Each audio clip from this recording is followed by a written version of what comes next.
Time now is 6:26. Next at 6:30, we go live to Washington, D.C. We check in with our national correspondent, Christine Frizzell. A closer look at this latest dust-up, a feud with someone who died months ago. Plus, why are teens more lonelier than the elderly population? The parenting alert on why the group is now more isolated than ever before.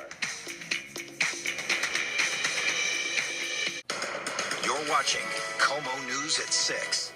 Welcome back to KOMO News. We're talking about some weekend alerts that's going to cause those weekend delays. Revive I-5 is back this weekend, so northbound I-5 is going to reduce down to just 2 lanes. 3 lanes of traffic are going to close from 405 South Center as you're approaching MLK. So gear up for those backups. You want to use your alternate routes. And this morning, we are tracking the upper 40s and low 50s. Later today, low to mid 60s on tap, about 15 to 20 degrees cooler compared to what we've seen the last few days. Futurecast up next.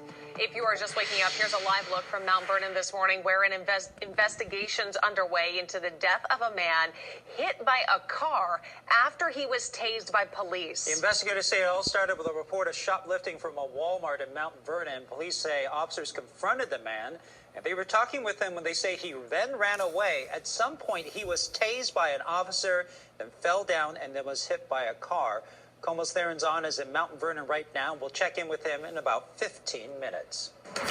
Here's the live desk. I've got a live look of Jerusalem up here that we're monitoring at the moment. This is where Secretary of State Mike Pompeo is. He's promising to put pressure on Iran. He just had quite the meeting with Israel's prime minister, and that definitely giving a boost to his reelection campaign right now. Pompeo also met with other leaders here in Jerusalem. He attended a working dinner with the prime minister and others. He's also meeting with Jerusalem-based staff of the U.S. Embassy there.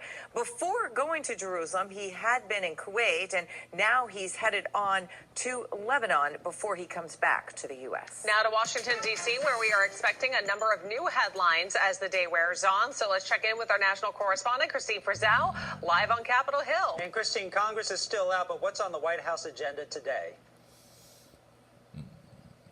Kelly and Ryan, good morning. You know, the president is scheduled to speak later today on the topic of free speech on college campuses.